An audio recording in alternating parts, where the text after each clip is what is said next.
Constantino redacta una Biblia en el Concilio de Nicea.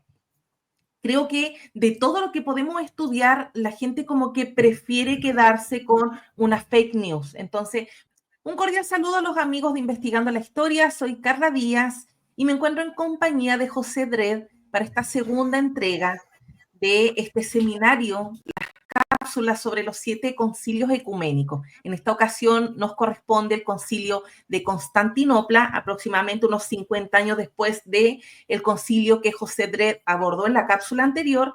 Así que le doy la bienvenida. ¿Cómo está, José? Muy bien, Carla. Como siempre es un honor estar contigo, ¿verdad? Es un honor también poder ser partícipe de reformular la propia historia, porque como digo, estamos en una época en la cual muchos descubrimientos están llegando, entonces digo, si nosotros somos honestos con la verdad y tenemos que deshacer lo que nos ha llegado con tal de tener un panorama más nítido, bueno, adelante y bienvenido. Excelente. Si querés, puedes empezar con las diapositivas, no tengo problema. ¿Hay algo que quieras mencionar respecto a los comentarios de la cápsula anterior? Sí, que me siento muy agradecido y también sorprendido a la vez, ¿no? Porque justo pedían que hablara de ciertos temas, los cuales voy a ser honesto, yo no los consideré, porque me parecen que son creepypasta históricos, o sea, son teorías conspirativas.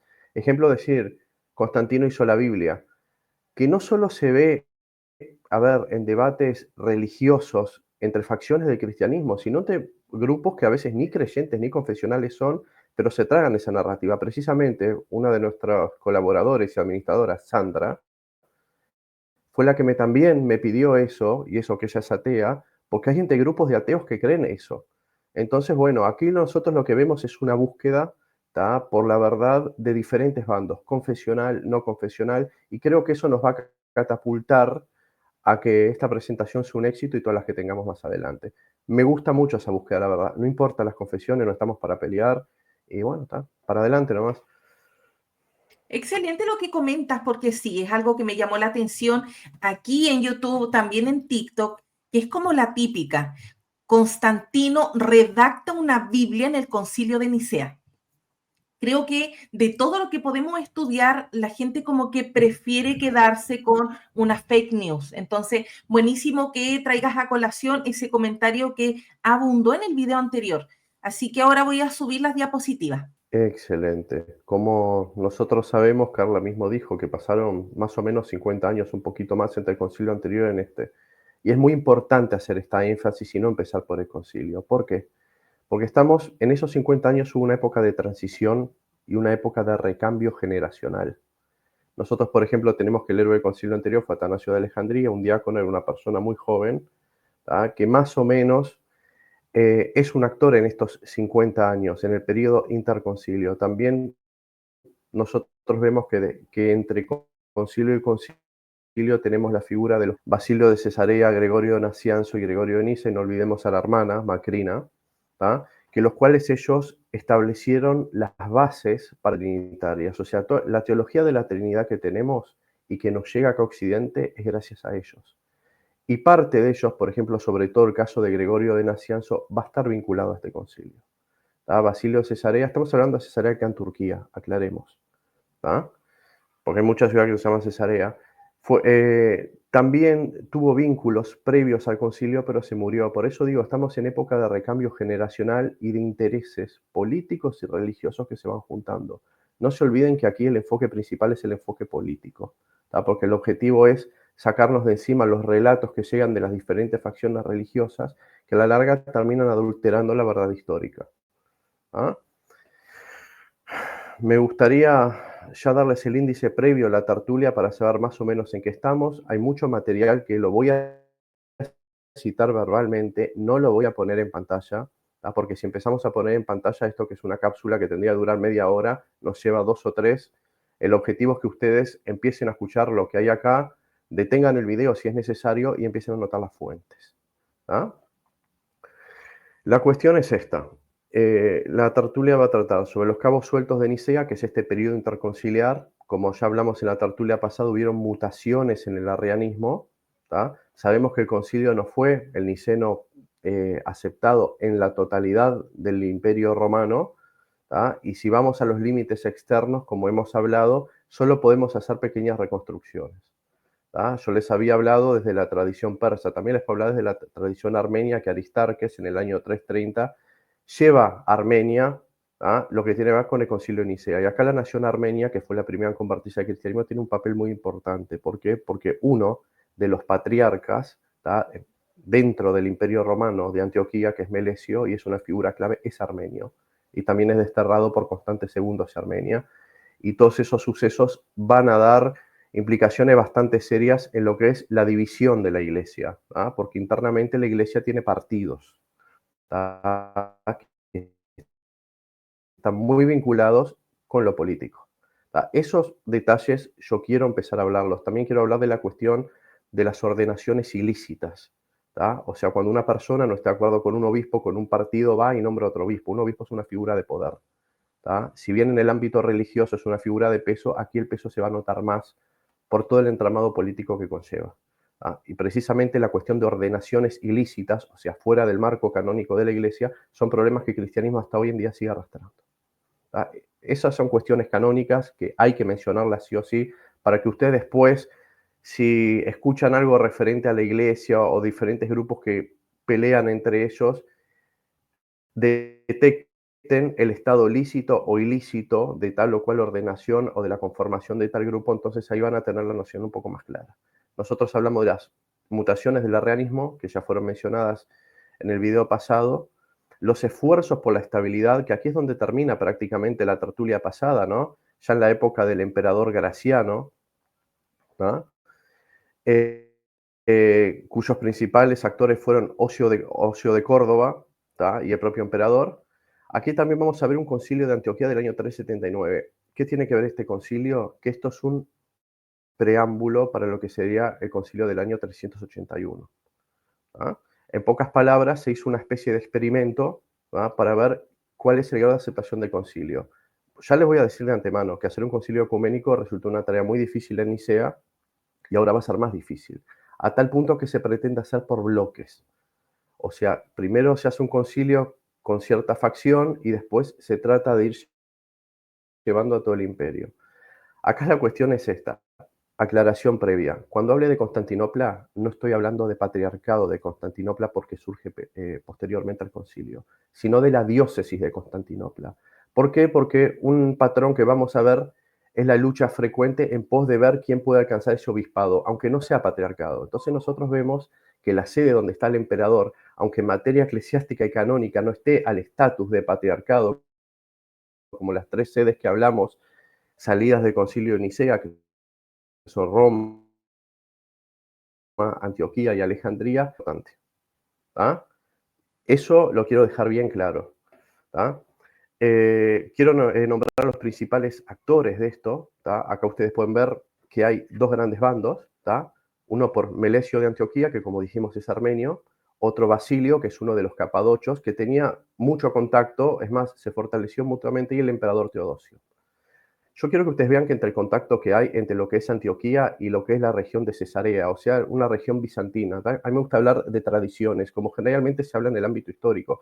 Pueden ver una tradición antioquena y una tradición bizantina que corren por el mismo destino mutuamente. Acá también hay que aclarar una cosa, que la división que hoy tenemos entre tradiciones, en aquel tiempo se estaba configurando. Pues si ustedes van a Antioquía y ven el desarrollo a lo largo de la historia, van a ver que hay una tradición siríaca, que por ejemplo es la que sigo yo, y hay una tradición bizantina, que es lo que siguen los griegos. Obviamente por conveniencia política, las regiones más cercanas a las costas fueron adquiriendo el rito del emperador y fueron teniendo más prestigio sobre las otras que estaban más a la montaña.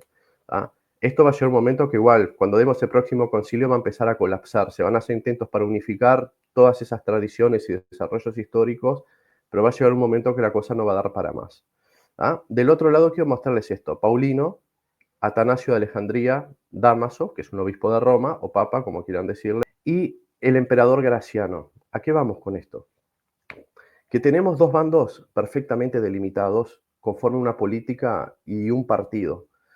¿Cuál es la importancia del concilio de Antioquía del año 379? Como dije, que fue el preámbulo, pero nosotros vamos a ver que a medida de que se va pretendiendo hacer el concilio de Constantinopla, la facción que lo hace, que es la facción de Melesio, o sea, de Antioquía, es la facción que prácticamente cocina todo. Entonces nosotros en el concilio no vamos a ver una representatividad real, ni siquiera de Oriente, sino de una pequeña facción de Oriente. Es una cosa muy interesante que la región de Ponto, Lidia y todas las islas alrededor, ¿tá?, de Constantinopla eran macedonianas. Macedonianos ya habíamos dicho que es una de las mutaciones del arrianismo. Entonces es muy interesante que para el concilio solo se llame al bando o a las ciudades que realmente tienen una misma postura. Me gustaría hablar también, sería el caso de Paulino. ¿Quién fue Paulino? Fue un obispo de Antioquía, ¿tá?, que fue ordenado cuando Melesio estuvo en el destierro. Todos sabemos muy bien que Melesio, más allá de todas las intrigas que existan o algo, defendió la fe nicena, ¿tá? Entonces fue desterrado por el emperador Constante II. En ese periodo de destierro, la región de Antioquía tenía dos partidos, un partido conforme a Melesio y otro a Eustacio, que fue un patriarca de Antioquía por el año 325. Por un tiempo esas dos facciones convivían prácticamente acéfalas, pero en unos desencuentros que hubieron, Lucifer de Cagliari, que es una persona que estaba en cisma material, o sea, no fue excomulgado, pero ya tenía tendencias donatistas y un celo tan grande contra el arrianismo que se apuró y nombró a otro obispo en Antioquía. Entonces ya tenemos una sede antioquena bicéfala, que eso va a generar muchos problemas, porque uno se tira para el lado occidental y otra para el lado oriental. Nosotros hablamos de la colaboración que había entre los bizantinos y los antioquenos, y también podemos ver otro eje, o sea, otro polo que serían romanos y egipcios. Entonces nosotros tenemos los bandos delimitados, romanos, egipcios, bizantinos y antioquenos, y también tenemos la cuestión del emperador saliente, que es Graciano, que está en una facción, y el emperador entrante más adelante sería Teodosio. Otra cosa que hay que aclarar, nosotros habíamos hablado que si bien tenemos un imperio romano con un solo emperador, en la praxis generalmente eran dos. Había alguien que se lo nombraba César Augusto del otro lado. Entonces nosotros también vemos esos roces de poder entre uno y otro, con un emperador legítimo y otro que no lo es, pero hace de emperador en la otra facción del imperio. ¿Ah? El objetivo del concilio, en el fondo, es intentar unificar el imperio al estilo Constantino y garantizar una estabilidad. ¿Tá? Cuando se hace el edicto de Tesalónica, hay tres voluntades que convergen, y estamos hablando de tres voluntades políticas. Graciano, como hablamos, Teodosio y Valentiniano II. Valentiniano II es el hermano de Graciano, era menor de edad, no podía ejercer el poder, pero es muy interesante que a él ya se lo iba preparando y se pretendía perpetuar una política. También sabemos que todos estos grupos son dinastías entre ellos. Entonces nosotros vemos que a medida que se van alineando las voluntades políticas, ¿tá?, se va más o menos tirando, o sea, la balanza cae hacia un lado a tal punto que ya vemos la postura que el cristianismo ha de tener. Entonces nosotros aquí lo que tenemos es el edicto de Tesalónica, que pone al cristianismo ahora sí como la religión oficial del imperio y empieza a barrer a los otros grupos. Acá digo esto para matar todas las teorías conspirativas que existen con Constantino. No fue Constantino que puso al cristianismo en primer lugar, él solo le dio la libertad y los puso en igualdad de condiciones con las otras religiones. Es en este momento cuando el cristianismo empieza a tomar poder desde un punto de vista legal, desde un punto de vista formal, desde un punto de vista de política de Estado. ¿Ah? Esa es la parte que quiero resaltar acá. También nosotros vamos a ver el concilio, la convocatoria, el desarrollo y las consecuencias, y cuando vemos el tema del postconcilio, voy a tocar el tema del canon bíblico, lo voy a mencionar, voy a dar información lo suficientemente contundente para que no se armen más teorías conspirativas, y un tema que voy a tener que hablar sí o sí, que no está dentro del concilio, pero es a posteriori, es la procesión del Espíritu Santo. ¿Por qué? Porque este tema teológico es uno de los factores por los cuales la Iglesia Católica y la Iglesia Ortodoxa hoy en día no están unidas y generó mucha controversia política, sobre todo por el siglo IX. ¿Ah? Así que digo, voy a ir más adelante y me parece que esta introducción es lo suficientemente necesaria para poder entrar en calor. Yo quiero que ustedes vean este mapa, que es el cristianismo y los territorios y las diócesis en la época de Teodosio. Si yo digo diócesis, ¿a qué le suena? Carla, te hago una pregunta. Carla, si te digo la palabra diócesis, decime, ¿a qué te suena? Algo católico, algo religioso. Sí, no, está bien. ¿Sabés qué es la parte interesante? Es que la palabra diócesis precisamente no viene de plano religioso, viene de plano político. Acá es cuando se instaura la figura de la diócesis, que más o menos mantenía las mismas estructuras políticas de antes, pero aquí se formaliza. Es la forma de administración civil y partición de territorios que tenía el Imperio Romano. Y precisamente es en este concilio donde los límites entre lo político y lo religioso se van a estrechar cada vez más. Quiero que eso quede muy en claro. Pero, a ver, una La pregunta. cuestión, Pertenece al la que plano quieras. político, pero me imagino que después pasa al plano más religioso, a la Iglesia Católica. Exactamente. Católica y ortodoxa, ¿no? Todo lo que esté dentro del imperio es así. Ok. Pero estamos viendo cómo se van fusionando esas dos esferas, ¿no? Que si vos, por ejemplo, lees historiadores ortodoxos, te van a decir que si bien es cierto que funcionaban en conjunto, estaban separadas. Sí, conceptualmente podemos decir que sí. Pero nosotros lo que estamos viendo es que a veces, que si el cristianismo triunfante, que es el oficial, que es el actual, triunfó, fue precisamente por todo el apoyo político. Porque como vimos en la controversia anterior, le sacás el apoyo político, sean los cristianos, sean a los arrianos, y se cae todo para abajo. ¿Ah? Entonces es muy interesante ver cómo estos factores se van. El factor político técnicamente es el catalizador para que explote el cristianismo y surja para adelante. Es así, fácil, y podemos verlo después de los cismas, de las divisiones, por qué los papas van con los francos, por ejemplo, y por qué los ortodoxos se unen con Constantinopla. Siempre hay un factor, obviamente, o el factor político lo que te da son recursos necesarios para seguir adelante con tu misión. A ver, estamos hablando de la perspectiva histórica, ya sabemos que Reino Jesús no es de este mundo, pero en este mundo se mueve. ¿Ah?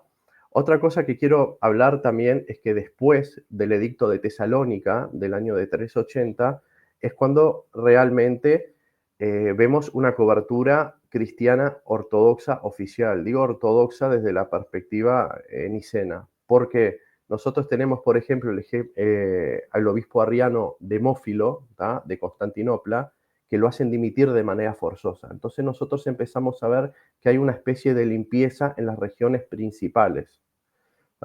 La región de Tracia, Dacia y todas las islas, como nosotros dijimos, no eran facciones, por así decirlo, ortodoxas. Por lo tanto, digo, a la hora de convocar el concilio, no fueron convocadas. Es más, cuando se hace la partición de diócesis y todo eso, ellos no tienen patriarcado, tienen una metropolita, nada más.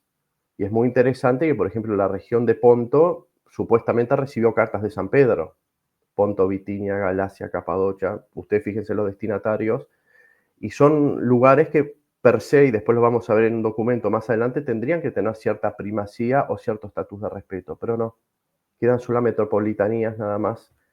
Y más adelante, cuando termina, Constantinopla pasa a ser un patriarcado. Entonces nosotros vemos cómo de a poco se empieza a hacer esa limpieza teológica dentro del imperio.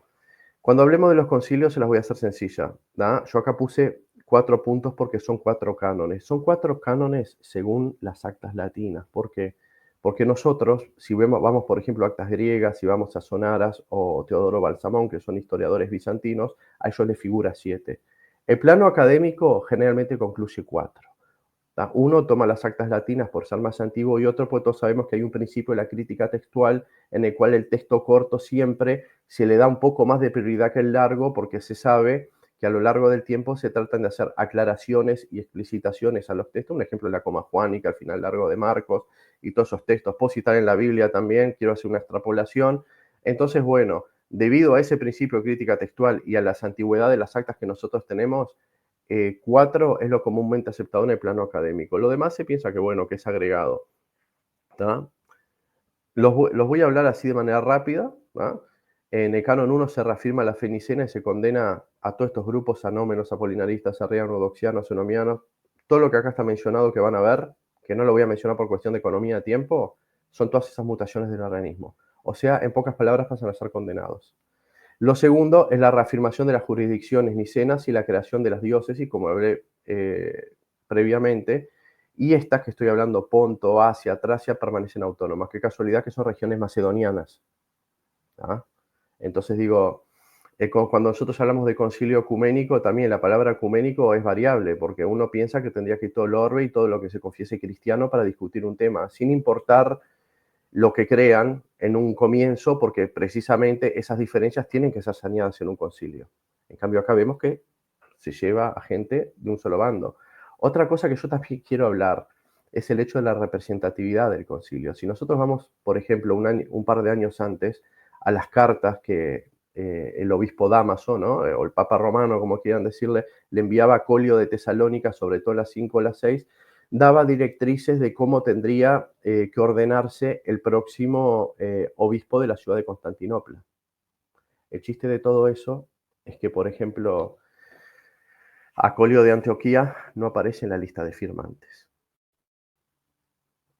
Es un hecho muy interesante porque si le manda cartas para decir voy a marcar directrices a cómo tendría que ser el próximo obispo y no aparece en la lista de firmantes, es algo raro. Es muy raro también que Egipto, que es quien realmente le hacía la pelea a Antioquía, solo tenga 2 representantes en la firma de las actas, que son Teófilo de Alejandría y Doroteo de Oxirrinco.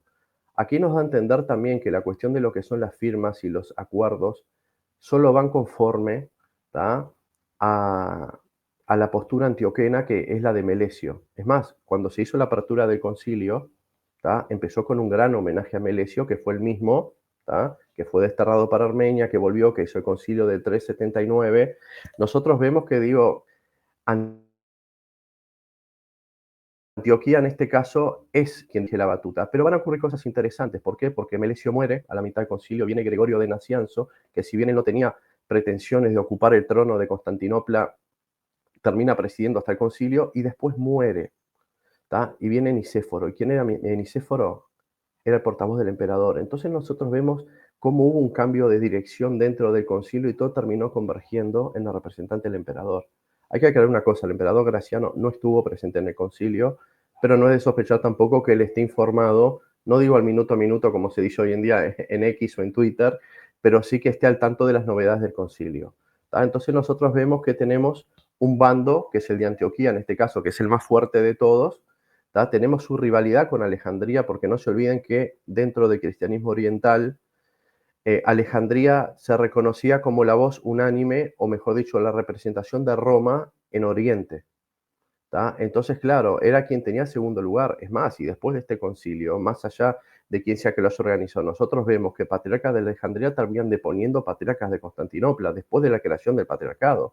Entonces vemos que hay una lucha interna en Oriente entre lo que sería Alejandría y Antioquía. Pero bueno, el bando antioqueno hay que reconocer que fue muy cuidadoso a la hora de elaborarlo. Es más, cuando se empezó a hacer, por ejemplo, la reafirmación de la jurisdicción de las diócesis, la fe nicena y la cuestión del equilibrio de poder, se esperó por lo menos que entraran los representantes egipcios, no como vamos a ver en Efesios 4:30, que se cerró la puerta y ya María es Madre de Dios. No, esto ya es un spoiler que les voy tirando. ¿Por qué? Precisamente para que no quede como que fue un concilio cocinado, hecho a dedo, que en parte es lo que fue, ¿no? Y que bueno, que digan que por lo menos se habían representantes de otras facciones. Se ve que los representantes de otras facciones eran los más dóciles de esas facciones.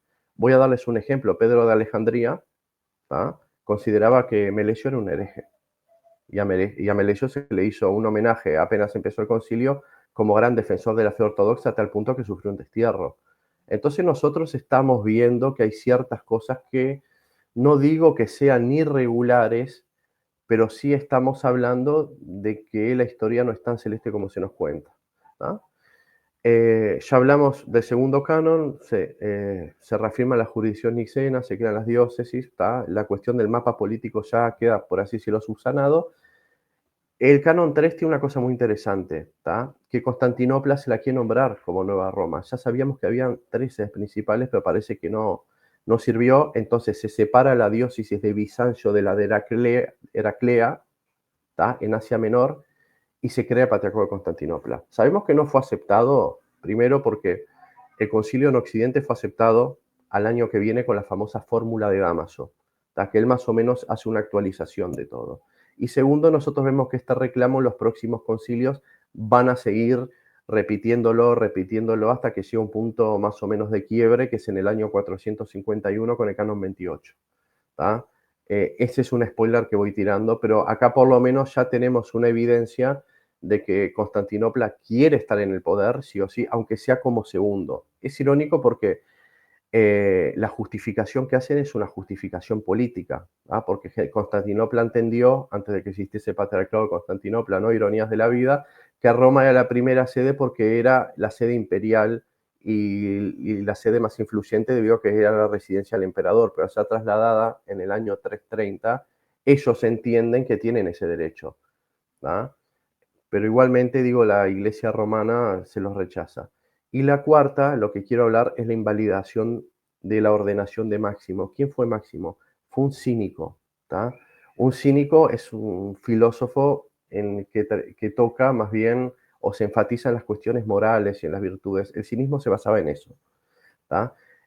Máximo era partidario de Pedro de Alejandría, o sea, estaba con los egipcios, y como los egipcios no aceptaban a Melesio y no aceptaban todas las directrices que estaba dando Antioquía, hicieron una ordenación ilícita.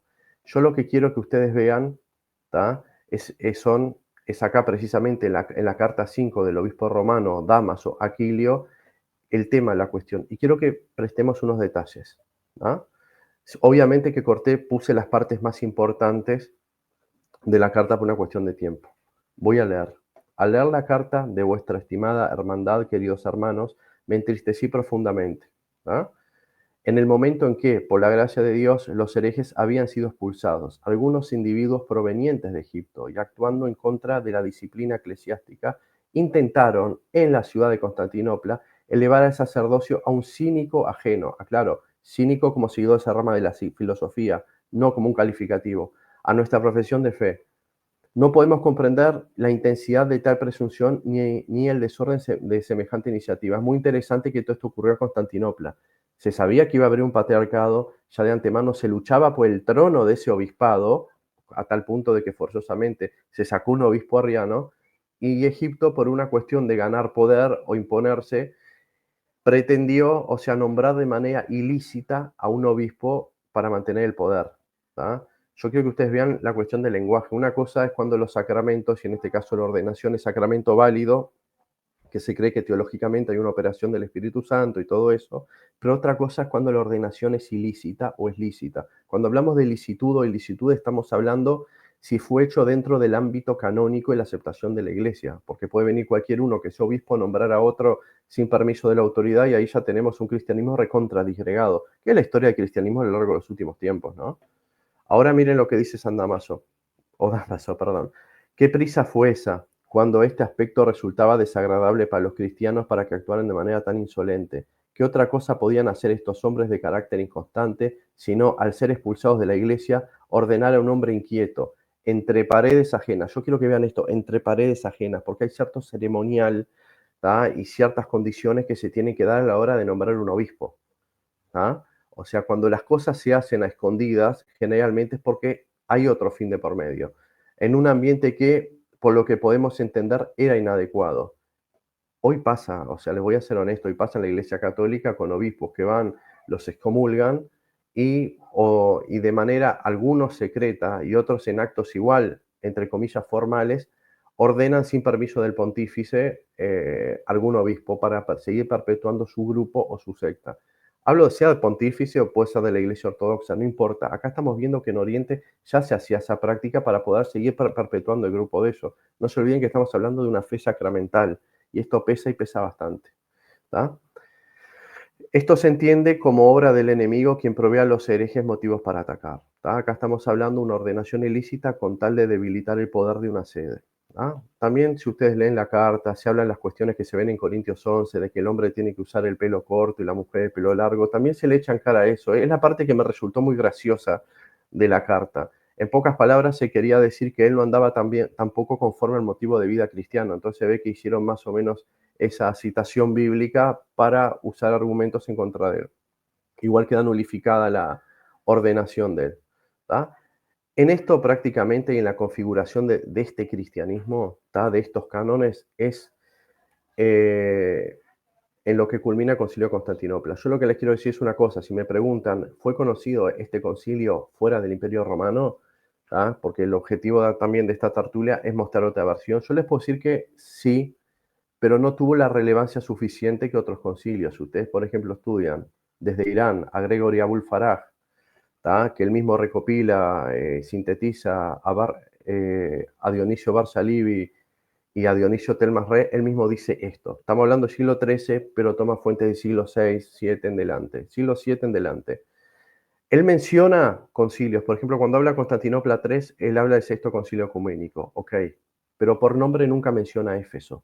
Entonces se ve que en las regiones fuera del Imperio Romano había cierto conteo, por así decirlo, de los concilios, con el objetivo de ver más o menos, tantear a la iglesia, con el fin de hacer relaciones ecuménicas, pero este se ve que no tuvo la relevancia tan grande como tuvieron los otros, porque los otros se enfrentaron imperios, por así decirlo, o partieron un imperio al medio, como nosotros vimos en Nicea, vamos a ver en Calcedonia y vamos a ver en Constantinopla III, sino que simplemente implícitamente está como uno de esos 6 concilios que él mismo dice, pero no generó un impacto suficiente a nivel político. ¿tá? O sea, como siempre decimos, acá el factor político es lo que desequilibra todo. ¿tá? Entonces lo que quería mostrarles era esto. Todo lo que nosotros hablemos antes del año 410 para afuera del imperio son meras reconstrucciones. Nada más como la otra vez hablamos del santoral y de un montón de cosas más. ¿tá? Ahora yo lo que quiero ver es la cuestión del posconcilio, que va a tocar 2 temas. Una, la procesión del Espíritu Santo, ¿tá? que voy a liquidar con eso, pero ahora quiero hacer un pequeño paréntesis con la cuestión de la Biblia, que fue lo que me preguntaron más o menos si Constantino hizo o no la Biblia. Lo que nosotros sabemos de Constantino, por así decirlo, fue que mandó imprimir 50 Biblias. Eso está en la obra de Eusebio de Cesarea que se llama Sobre la vida de Constantino. Nada más. Ya sabemos que igual decimos Eusebio de Cesarea desde el punto de vista histórico nos da para mucho, ¿no? Porque se cree que él fue precisamente que alteró el texto flaviano para decir que Flavio Josefo habló de Jesús. Porque si ustedes ven gente como Orígenes de Alejandría o Tertuliano, que también citan a Josefo, nunca, hablando contra los judíos, jamás hacen citación de ese pasaje. Yo sé que Eusebio de Cesarea es una persona desde el punto de vista académico muy conflictivo. Lo que yo quiero empezar es con una cita académica, para ser un poco más imparciales, y quiero darles un fragmento del libro que se llama La Biblia judía y la Biblia cristiana. Está en el capítulo 2, numeral 5, de Julio Trévole Barrera.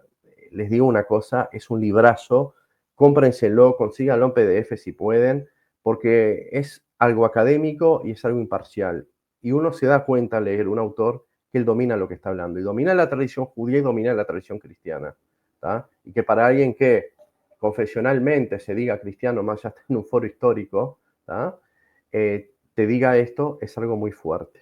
Y está bueno, pues algo de afuera. Es como el video que hiciste hace poco, Carla, si un ateo no podía hablar de dioses, Biblia, religión, mitología. Acá estamos viendo el caso opuesto. Alguien confesional que está recomendando a alguien neutro.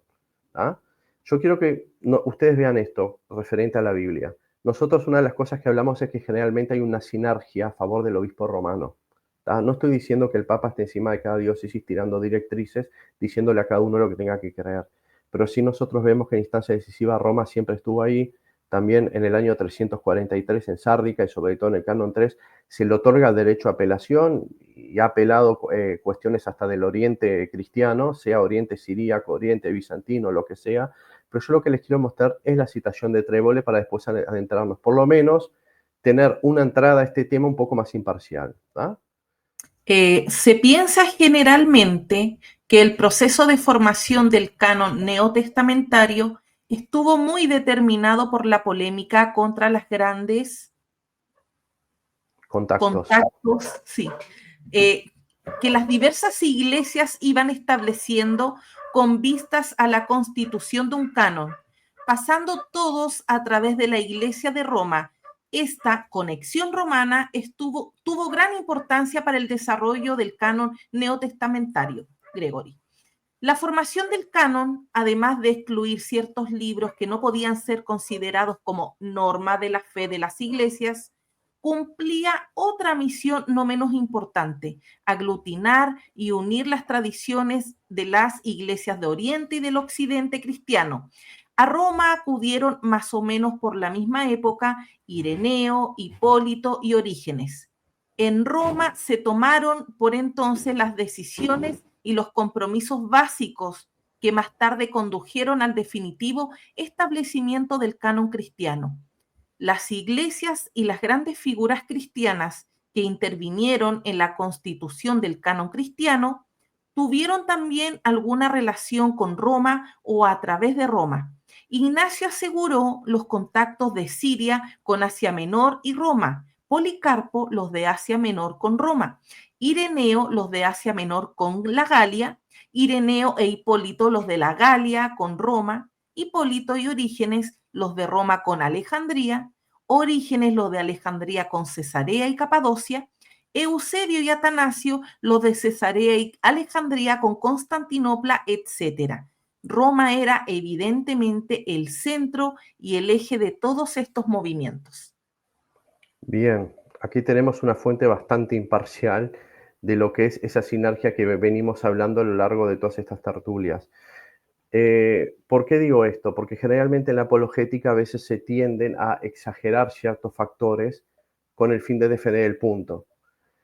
La versión que más corre, y yo creo que está bien la versión, pero no en lo que se dice, sino en lo cómo se dice, es a la hora de instaurar el canon. Sabemos que el canon, y sobre todo el neotestamentario, vino a partir del siglo IV, ya a fines del siglo IV. Nosotros sabemos que durante todo ese tiempo hubieron manuscritos circulando. Nosotros también tenemos la lista famosa, la Carta de Pascua de Atanasio Alejandría, por el año 367 aproximadamente. ¿Tá? Tenemos la lista del concilio de la Odisea, que fue un concilio regional del año 360, pero nosotros siempre vemos que hay diferencias. Y no estoy hablando respecto al Antiguo Testamento solamente, con la famosa sección deuterocanónica, que es la que discuten católicos con protestantes. Estamos hablando también en libros del Antiguo Testamento. Un ejemplo, el libro de Apocalipsis fue cuestionado como escritura hasta el siglo VII. Y es muy irónico, en el Cuarto Concilio de Toledo, en el canon 17, el mismo Honorio, que consideran hereje, fue el que dijo que el que no acepte el libro del Apocalipsis termina siendo excomulgado. Y es muy interesante que en Oriente no se cuestionó más tampoco. Entonces nosotros vemos que aún en concilios romanos regionales, la voz de Roma seguía estando presente. Eso lo quiero hablar, ¿tá? Porque a veces generalmente todo corre en los deuterocanónicos y no va por ahí, ¿tá? Nosotros vemos las cartas de Pablo, que a veces se dicen que Pablo escribió todas, otras veces que no. Ustedes van al propio canon de San Damaso y él mismo dice el Apocalipsis de San Juan y después las cartas de Juan el Presbítero. O sea, nosotros vemos que hay dudas sobre quién escribió tal o cual libro. No es un canon que vino directamente del cielo o con una transmisión tan sólida para saber de manera indiscutible quién escribió tal libro. O sea, tenemos que sacarnos ese relato de encima. La cuestión es bien sencilla. Fue un proceso, tuvo bastantes concilios, ¿tá? Roma 382, Hipona 391, Cartago 397, y se cree, y voy a explicar esto por qué, que hubo un Cartago 418. La cuestión es esta. Si usted ve en las listas que acabé de citar, por ejemplo, la de Hipona 391 no contiene los dos libros de Esdras. Este detalle es no menor, hay que decirlo, porque no siempre se estuvo de acuerdo con tal o cual libro, ¿tá? Lo digo porque a veces en la apologética se trata de mostrar que todo es un match perfecto entre concilios hasta que al final, de manera prácticamente mágica, como si fuese una calculadora, ya se te salen los dogmas y no es así. Lo del concilio de Cartago 418, si existió o no, es que la lista coincide, es la misma que la del año 397. Pero esa misma lista se dice que vino con el Papa Bonifacio. El chiste es que en el año 397 el Papa era Ciricio. Bonifacio vino en el año 418. La solución que pone Jefele, que es uno de los historiadores en la materia, es el hecho de que en la época del Papa Bonifacio, en el año 418, en África se creó lo que se llama el Codex Africanus, que es una puesta a punto de toda la cuestión conciliar, doctrinal, política de la Iglesia. Entonces, en ese año, más o menos, se puso como una especie de punto final o puesta a punto de lo que esos concilios trataron. Eso para empezar. Otra cosa muy interesante es que si ustedes van al concilio de Cartago 397, se habla de que si hay alguna duda, después de que da la lista de libros, que es la misma que dio el concilio de Trento y el de Florencia, más adelante, después del cisma, es que cualquier duda consúltese a la iglesia transmarina. Si estamos en Cartago, ¿cuál es la diócesis transmarina? Que si el cielo tiene poder, o la diócesis patriarcal, es Roma. Y precisamente en el año 405, en la época de Inocencio I, el obispo exusperio de Toulouse presenta sus dudas al obispo de Roma y el obispo de Roma le larga la misma lista del año 382 y del 397. Acuérdense que el 391 tenía 2 libros menos. Cuando dice cuando habla de los libros de Esdras, ya está hablando de la partición que más o menos iba a aplicar la Vulgata, que ahí fue cuando se dividen los libros en primera y segunda de esto, de aquello. ¿tá? Porque los dos libros de Esdras es lo que hoy en día equivale a Esdras y Nehemías. La nomenclatura entre la Septuaginta, la Vulgata y otros textos siempre varió, pero acá ya se empieza a utilizar hasta esa misma nomenclatura, ¿tá? Y otra de las cosas que quiero hablar también es que la cuestión del Concilio Romano del año 382, pues acá la cuestión es fácil, digo, la apologética no católica, ¿tá? Intenta mitigar el papel del obispo de Roma. Yo acá no lo intento defender, pero quiero demostrar esa sinergia. Yo sé que la autoridad, como digo, no se aplicaba igual. Se cree que ese concilio existió por un decreto, que es el decreto de San Gelasio. Esto que ustedes ven acá es sacado del Enchiridion Biblicum, que son los documentos del magisterio romano referente a todo lo que tenga que ver con la Biblia, ¿tá? Ese decreto también fue otra puesta a punto, algo así como hizo Bonifacio, bueno, también lo hizo Gelasio. Entonces se piensa que en esa puesta a punto está el concilio del año 382, pero historiadores no católicos, por así decirlo, tienden a demeritar ese concilio. Yo igual voy a mostrar que existió ese concilio porque tengo la documentación y la traje acá precisamente, pero me gustaría que vos leas esto, ¿no? Porque leas ese famoso decreto gelasiano que aparece en los libros de apologética, sobre todo protestantes, ¿tá? Con el fin de decir, bueno, ¿tá? Es una cosa que existió, que aparece citada, pero aún no tenemos pruebas. Ok, dice, decreto llamado de Gelasio, que se atribuye también a San Damaso y a San Hormisdas. Este famoso catálogo de los libros sagrados ha solido atribuirse al Papa San Gelasio, pero en realidad parece haber sido compuesto bajo el pontificado de San Damaso entre el 366 y el 384, en el Concilio Romano del año 382, al que asistió San Jerónimo. Fue repetido más tarde, hacia el 495, por el Papa San Gelasio entre el 492 y el 496, con algunas adiciones, y finalmente por San Hormisdas entre el 514 y el 523, hacia el año 520. Reproducimos el texto de San Dámaso. El canon coincide exactamente con el de Tridentino, aunque no menciona la carta de Jeremías, acaso porque la incluía en Baruch.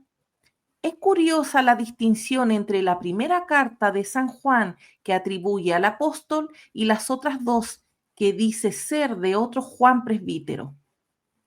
En la reproducción que el mismo decreto hizo San Gelasio, se dice sencillamente Ioannis Apostoli Epistulae 3, la carta 3.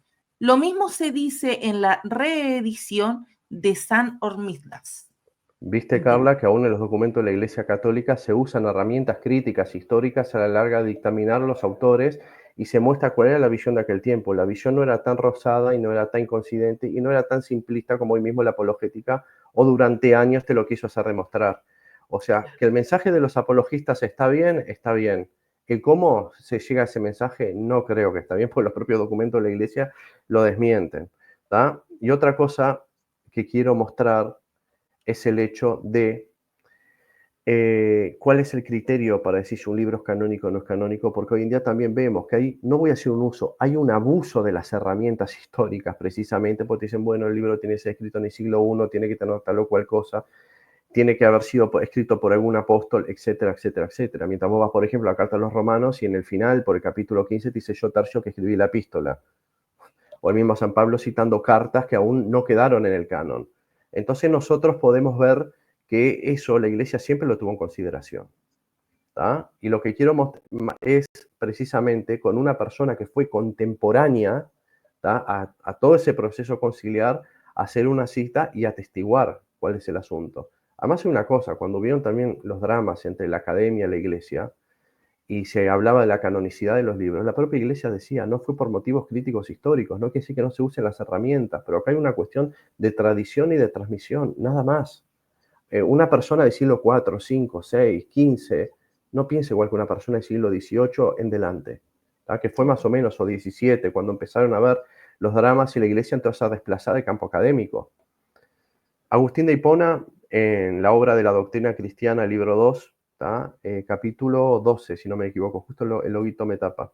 Él dice esto: en cuanto a las escrituras canónicas, siga la autoridad de la mayoría de las iglesias católicas, entre las cuales sin duda se encuentran las que merecieron tener sillas apostólicas y recibir cartas de los apóstoles. Cuando hablamos de sillas apostólicas, estamos hablando de lugares donde estuvieron los apóstoles y generalmente fueron martirizados, ¿tá? y los lugares que recibieron. Por eso también resultó muy extraño que cuando nos ponemos a hablar de Concilio de Constantinopla, las regiones de Asia Menor que recibieron cartas de Pedro no fueron tomadas en cuenta ni se les dio rango de autoridad que tenían que tener. Justo de casualidad porque había un partido o una ideología contraria. El método que ha de observarse en el discernimiento de las escrituras canónicas es el siguiente. Aquellas que se admitan por todas las iglesias católicas se antepongan a las que no se aceptan en algunas. O sea, si vos tenés algo que se aceptó por todas, va por encima sobre los parciales. Eso se llama consensum patrum, que también lo explicita Vicente de Lerins por el siglo V. Eso es terminología técnica que hay que aclarar. Entre las que algunas iglesias no admitan, se prefieran las que son aceptadas por las más. O sea, si tenés algunas que está dudoso, bueno, a ver, fíjate para dónde va la balanza. Es como que algo, no quiero decir democrático, ¿no? Porque siempre hablamos de las sinergias a Roma, pero también acá hablamos de una cuestión de sinodalidad, cuestión que hoy en día es mucho criticada por la Iglesia Católica, ¿no? Por los lados más conservadores. Pero esto me gusta citarlo por el hecho de que, bueno, vemos que la Iglesia se maneja diferente, ya no es emitir decretos y largarlos a mansalva, ¿está? Entre las que algunas iglesias no admiten, se prefieren las que son más aceptadas por más y las más graves iglesias, o sea, las iglesias más fuertes. La traducción me salió así. Voy a decir la verdad, ya está en español y me aparece la palabra grave. Para mí deben ser las iglesias más fuertes, a las que únicamente lo son por las menos y de menor autoridad. O sea, hay iglesias con mayor autoridad que otras, entonces el criterio de ellas prima sobre el criterio del otro. Aquí vemos también, hay una cuestión de autoridad, de estatus, y bueno, por algo será que se elige a tal o cual congregación como que tenga más estatus que la otra. Si se hallare que unas son recibidas por muchas iglesias y otras por las más autorizadas, aunque esto es difícil, opino que ambas se tengan por igual autoridad. Si se da el caso de que los que son tronos apostólicos o iglesias que reciben cartas de los apóstoles tienen un criterio, aunque sea minoritario, y las otras es como un sistema de balance de poder, ¿no? Y las otras no tienen ese estatus, pero son más en número y lo aceptan, bueno, aquí vemos, no digo una democracia, pero sí un juego de equilibrios a la larga de presentar las cuestiones a Roma. ¿Tá? Esto pienso yo que es la piedra filosofal, ¿tá? Y la piedra angular para decir qué libros canónicos y qué no, y qué fue lo que la Iglesia decidió y por qué lo decidió. Generalmente a veces, como digo, se hace abuso de la crítica textual, se hace abuso de las herramientas históricas, pero este tipo de cosas no se citan. ¿Tá? Esto es más o menos lo que quería citar, ¿tá? Referente a esto. Y otra cosa, voy a liquidar con esto, ¿tá? Porque a veces se dice que el Concilio Romano no existió, que es una citación de Gelasio, etcétera, etcétera. Esta carta es Teodoreto de Sirio. Teodoreto de Sirio, no se olviden que es cristiano siríaco, ¿tá? La ciudad de Sirio queda en la actual Turquía. Pues como siempre vemos todo del lado greco-latino, siempre es una disputa entre uno y otro, pero tenemos que tener siempre algo más neutral, ¿tá? Para tener una visión más objetiva del asunto. Si ustedes van a Historia Eclesiástica, libro 5, ¿tá? Capítulo 9, él dice esto: Carta del Concilio de Constantinopla a los obispos de Italia. Empieza con una salutación a los honorables señores, vuestros reverendos hermanos, colega Dámaso, Ambrosio, Britón, Valeriano, Ascolio, Anemio y Basilio, y al resto de los santos obispos reunidos en la gran ciudad de Roma, el santo sino de los obispos ortodoxos reunidos en la gran ciudad de Constantinopla, envía saludos en el Señor. ¿Va? Típica presentación de carta apostólica. Por lo tanto, como ya hemos dicho, debemos trabajar por más tiempo, ya que sin embargo nos mostrasteis vuestro amor fraternal al invitarnos como si fuéramos vosotros propios miembros, mediante las cartas que nuestro religiosísimo emperador al sínodo que estás reuniendo con permiso divino en Roma. Sabemos que tenemos una fuente siríaca que sí que apoya la existencia de un concilio romano. Tenemos también la fuente académica que nos muestra la sinergia de Roma, ¿tá? Y bueno, y aquí me parece que ya está todo dicho. Con el fin de que ya entonces solo nosotros fuimos condenados a sufrir persecución, no debéis ahora, cuando nuestros emperadores están de acuerdo con nosotros en cuanto a la verdadera religión, acá también estamos viendo el factor político. En pocas palabras, te está diciendo que ahora la cosa es mucho más fácil porque tenés el emperador de tu lado. ¿Tá? No estamos diciendo que se esté negociando la fe tampoco, porque se te habla de mártires, o sea, gente que murió por pensar diferente, pero sí estamos hablando que estamos en una etapa diferente. ¿Tá? como dice, cuando nuestros emperadores están de acuerdo con nosotros en cuanto a la verdadera religión, reinar separados de nosotros sin que nosotros, para usar la frase del apóstol, debemos reinar con vosotros. Acá está hablando una cuestión de prácticamente cogobierno entre lo que serían las iglesias, pero acá es muy interesante que el propio concilio de Constantinopla, ¿tá? O sea, a los obispos que están en Italia, ellos mismos reconocen que está habiendo un sínodo en Roma. El sínodo fue hecho en el año 382. Ahí salió la famosa fórmula de Dámaso, que ahí se homologa al concilio de Constantinopla I. Yo quiero que ustedes vean que fue un concilio que se fue haciendo en bloques y empezó siendo el bloque de una corriente de una facción de Oriente. No es que el concilio de Constantinopla representaba todo el Oriente en su totalidad. Y como vemos que si bien nosotros en un comienzo mostramos que había dos bandos diferentes, esos dos bandos se empiezan a unir. ¿Tá? Esto es lo que tiene que ver con el canon bíblico y ahora viene la última parte, que es la procesión del Espíritu Santo. ¿Por qué es importante tocar esto? Porque precisamente cuando se termina de hacer el concilio, el concilio de Constantinopla I, casi para el siglo VI, en el tercer concilio de Toledo, en el año 589, la Iglesia romana hace una adición al credo. ¿Tá? Esa adición, voy a ser bien sencillo, ¿tá? Y voy a tratar de simplificar porque hay mucha literatura escrita. Para la Iglesia romana no no tiene implicaciones doctrinales. Para las iglesias bizantinas, sí, que es lo que hoy en día conocemos por Iglesia Ortodoxa, cismada en el año 1054. Mientras la Iglesia romana dice, esto es una cuestión de forma, hicimos esa alteración al credo para luchar contra el arrianismo, no pasa de una explicitación. Ellos, por ejemplo, los griegos te van a decir, no, acabaste de partir la Trinidad en pedazos y destruiste la economía trinitaria, caíste en una especie de subordinacionismo. Ese conflicto sigue hasta hoy. Pero voy a hacer una puesta a punto en ciertas cosas para dar un enfoque más profundo. Para empezar, como dije, en el año 589, cuando se reza el credo en Occidente, se hace la cláusula filioque. ¿Qué es la cláusula filioque? Es esto. Voy a leer esto, me gustaría que lo leas vos, ¿tá? Y yo después hago el énfasis que tengo que hacer acá. Creo en el Espíritu Santo, Señor y dador de vida, que procede del Padre y del Hijo, que con el Padre y el Hijo recibe una misma adoración y gloria, y que habló por los profetas. Sitúa Excelente. este Espíritu Santo, esta idea de Espíritu Santo ya en el Antiguo Testamento. Sí, esto, si vamos a empezar a hablar de Espíritu Santo y de Antiguo Testamento, ya es un drama muy grande que precisamente el Concilio de Constantinopla I se hizo para ver qué hacemos con el Espíritu Santo, porque ya en el anterior decimos, bueno, ¿qué hacemos con el Hijo en relación al Padre? Pues si vamos a hacer exegesis bíblicas, todos serán bíblicos, por así decirlo. Tenés pasajes que te hablan explícitamente que Jesús es Dios y tenés en otros que Jesús mismo dice que el Padre es mayor que yo y un montón de argumentos que hasta hoy en día usan los arrianos. Y podemos decir que es todo bíblico, porque es todo sacado de la Biblia. Pero acá, ¿cuál es la interpretación ortodoxa, que es la correcta? ¿Qué es lo que a nosotros nos llegó? Más allá de la cuestión de los problemas del Padre con el Hijo y todo eso, aquí está el que hacemos con el Espíritu Santo. ¿Tá? Cuando ustedes leen el credo niceno, ¿tá? que es el credo que se reza generalmente en las iglesias, ¿tá? Nosotros vemos que eso es la explicitación de la fe cristiana, pero cuando acá ustedes ven que dicen Señor y dador de vida, y acá dice que procede del Padre y del Hijo, ¿tá? El procede del Padre y del Hijo es la adición que se hizo. Supuestamente fue para luchar contra el arrianismo. La cuestión es esta, que se considera que es una tradición occidental.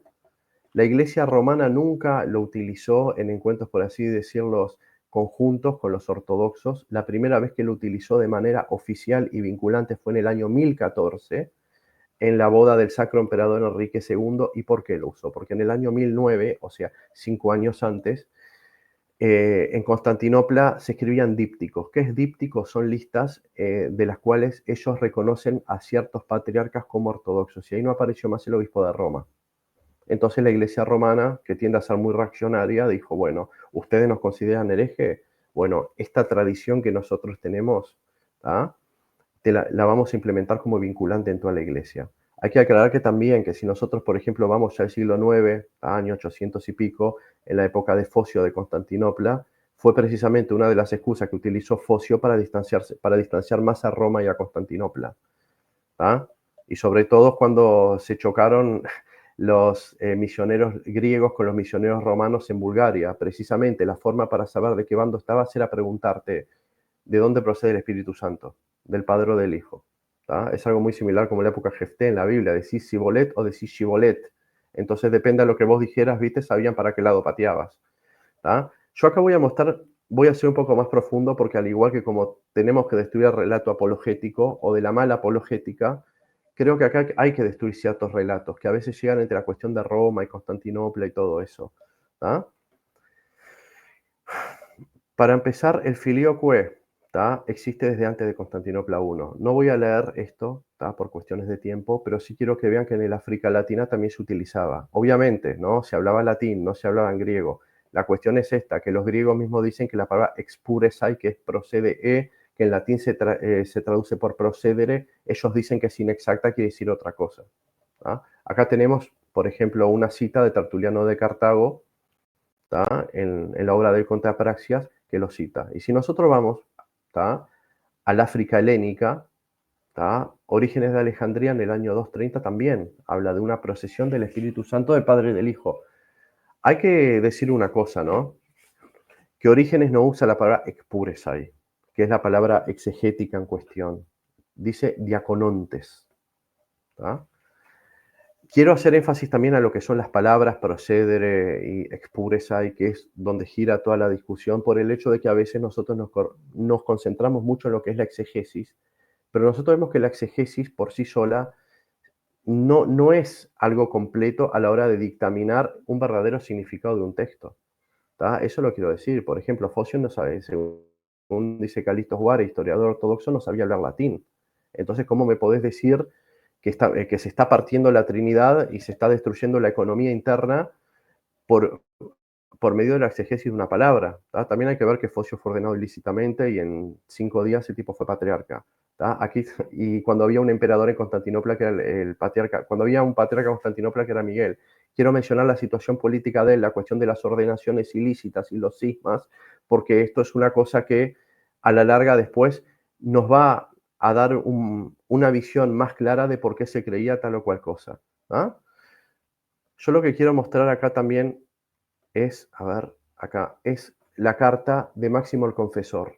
Máximo el Confesor vivió por el siglo VII, es uno de los grandes, por así decirlo, teólogos que existió en la historia de la Iglesia. Es un tipo que era de Crisópolis, o sea, vivía enfrente al Bósforo en Constantinopla.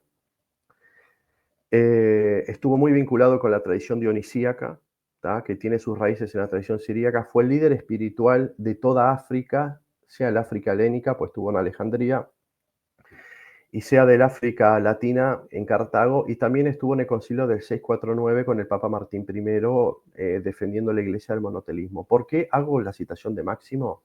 Porque esto es anterior a las disputas políticas con Focio del siglo IX y es posterior a la modificación de la cláusula filioque del credo niceno.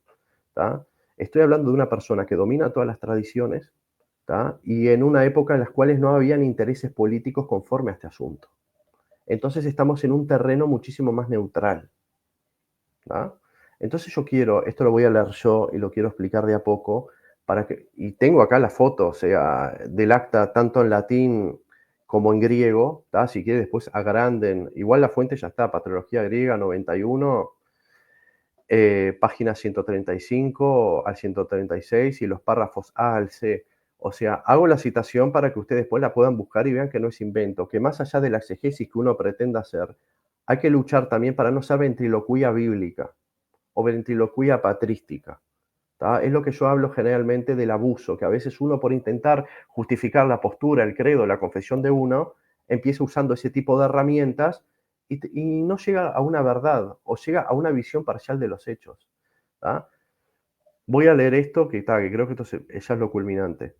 Los ciudadanos de la ciudad, esta carta él la manda a un obispo de Chipre llamado Marino. Es más, y Chipre también, la facción que pertenezco yo, que es una facción siríaca del cristianismo, tiene en Chipre un arzobispado. Entonces digo, creo que también yo estoy en posición para decir, esto es auténtico, es genuino, porque Chipre fue un enclave en el cual canónicamente después fue declarado independiente y convergieron muchas culturas. O sea, estamos hablando en el ámbito de la neutralidad, en que lo latino, lo griego, lo siríaco confluye. ¿tá? Y esta cita es muy poco conocida. ¿tá? Y qué casualidad que cuando uno ve exegesis o tratados a favor o en contra de Filioque, esto no lo citan. ¿tá? Los ciudadanos de la ciudad real, o sea, Constantinopla, entre paréntesis, que esto solo dice la parte que está en latín, esta aclaración, en el griego no lo dice, reprendieron a lo que escribisteis en 2 puntos específicos. ¿no? Uno se refiere a la doctrina de la Trinidad en cuanto mencionaste que el Espíritu Santo procede también del Hijo. El otro punto es sobre la encarnación divina, ya que escribiste que el Señor, en cuanto hombre, no tiene pecado original. Es muy interesante que Máximo de Crisópolis, siendo griego, también hable pecado original. ¿tá? La expresión que él mismo usa es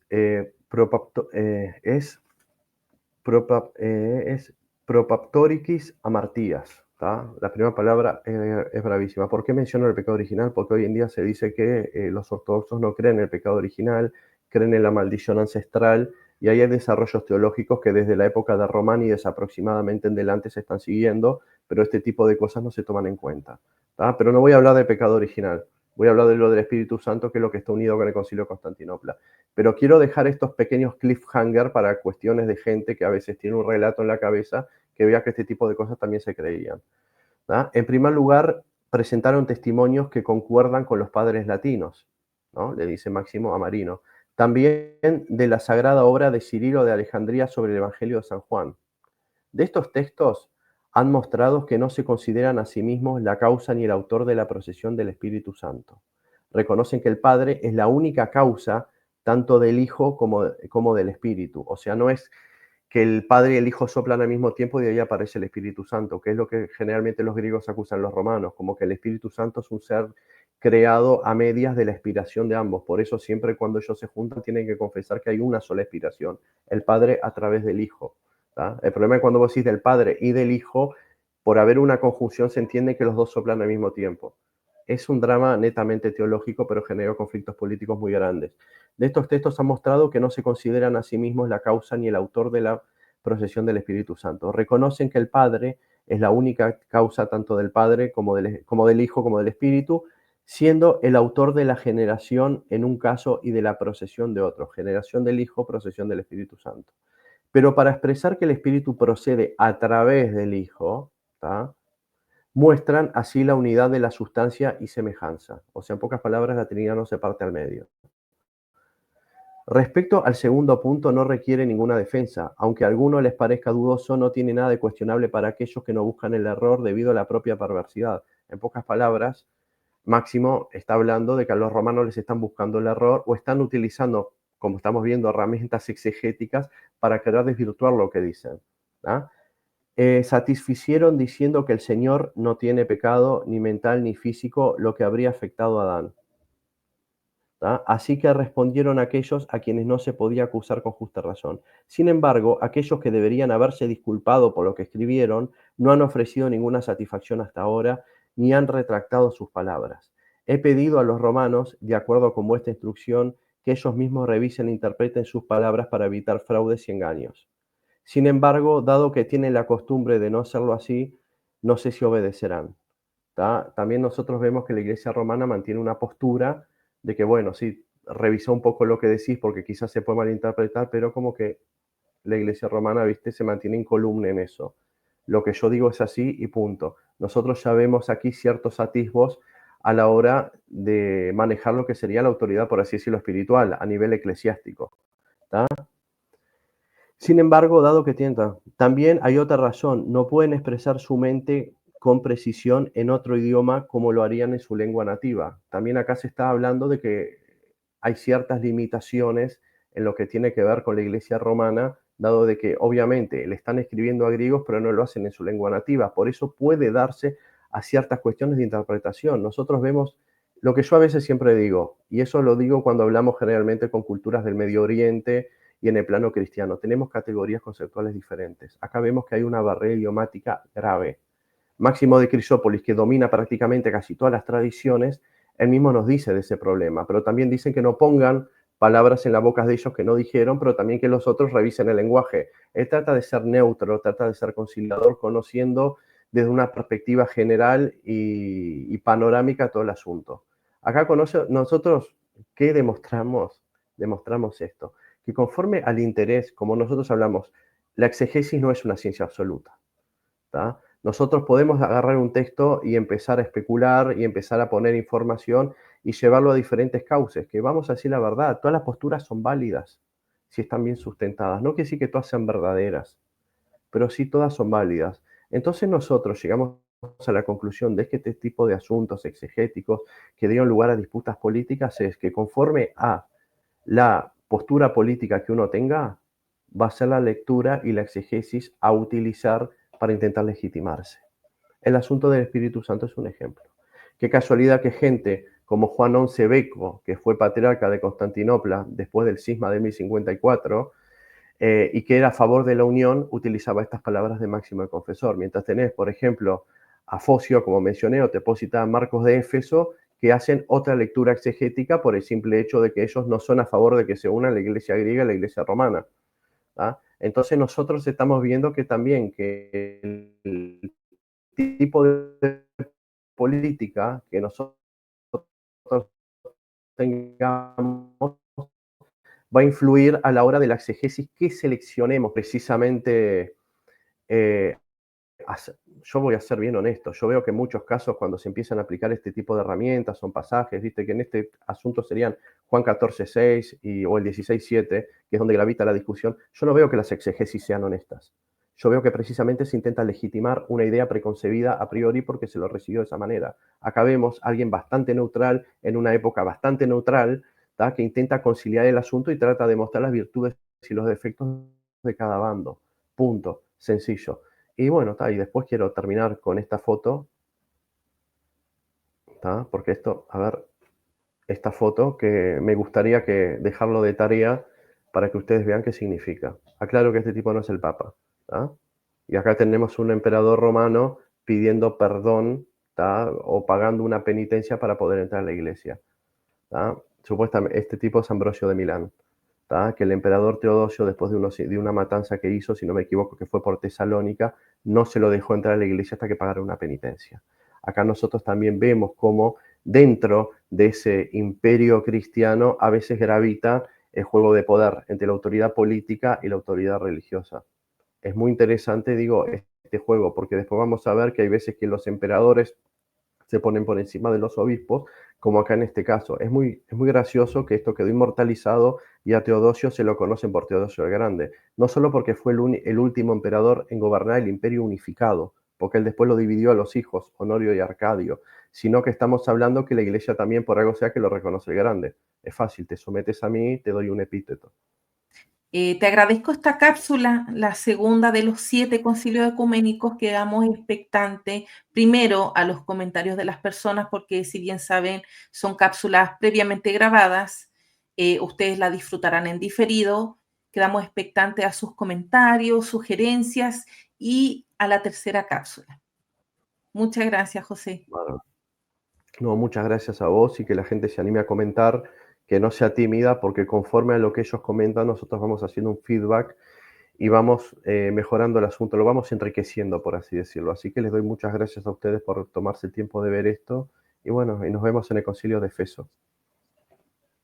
Amén.